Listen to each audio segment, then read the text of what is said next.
The asphalt smelled of rain and burning aluminum. Captain Martin Webb released his seatbelt with trembling fingers. At 3:47 p.m. on a grey November afternoon in 1987, a Pontiac Trans Am had just crossed the overpass above him on Interstate 75, 30 miles south of Knoxville. In his flight log, Webb had written only 3 words before impact: engine failure, highway. He did not know, could not have known that 17 years later, on the same stretch of concrete, he would write those same words again. Martin Webb was 43 years old in November 1987. He had logged over 12,000 flight hours with Piedmont Airlines, flying twin-engine Cessnas and Beechcrafts along the Appalachian Corridor. His personnel file described him as methodical and unremarkable, the highest praise an airline can give. On the afternoon of November 14th, Webb was conducting a routine cargo flight from Greensboro to Knoxville, carrying medical supplies.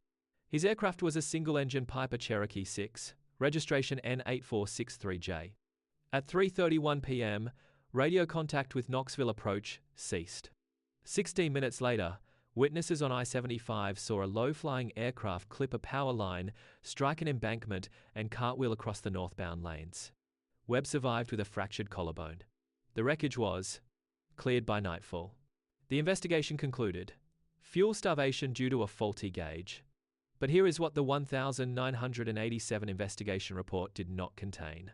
7 months before the crash, Webb had filed a formal complaint with Piedmont's maintenance department regarding aircraft N8463J. The complaint, obtained through a Freedom of Information request in 2004, reads in part: aircraft exhibits unexplained fuel fluctuation at altitudes below 3,000 feet. Gauge reads full while engine sputters. Have experienced this on 3 separate occasions. Maintenance logs show the aircraft was inspected twice. Both inspections declared the fuel system within tolerance. The complaint was marked resolved and placed in Webb's permanent file, a file that would gather dust in a basement archive for another 16 years. In February 2004, a documentary producer named Sarah Chen began researching aviation anomalies for a planned series on pilot error. She requested accident reports matching a specific pattern.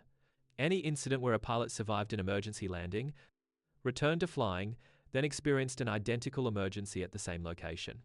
The FAA database returned 19 potential matches. 18 were dismissed as coincidental.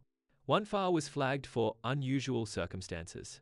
It was dated the 9th of November 2004, 17 years to the week after Martin Webb's first crash.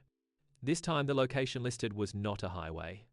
It was an open field 200 yards from Interstate 75, mile marker 134. The pilot's name on the new report was Martin Webb.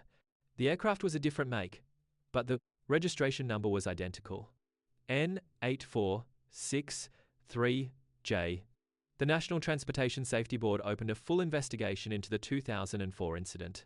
Their findings, released in May 2005, painted a picture of grim coincidence. Captain Webb, now 60 years old, had purchased aircraft N8463J from a salvage auction in 1998. The plane had been rebuilt using parts from 3 different wreckage salvage operations. The fuel system, according to the NTSB report, was composite and non-original. The crash on the 9th of November 2004 occurred during a solo pleasure flight.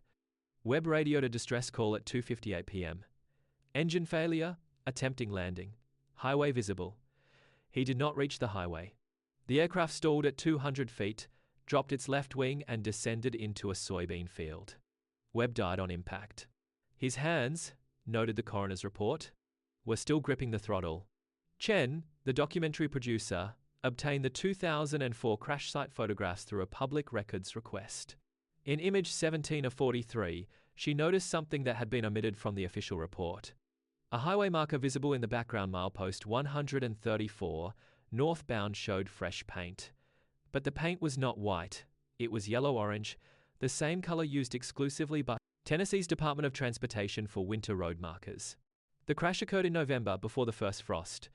More puzzling, the same marker appeared in background photographs of the 1987 wreckage, also with yellow-orange paint, though TDOT records confirm the marker was repainted white in March 1986.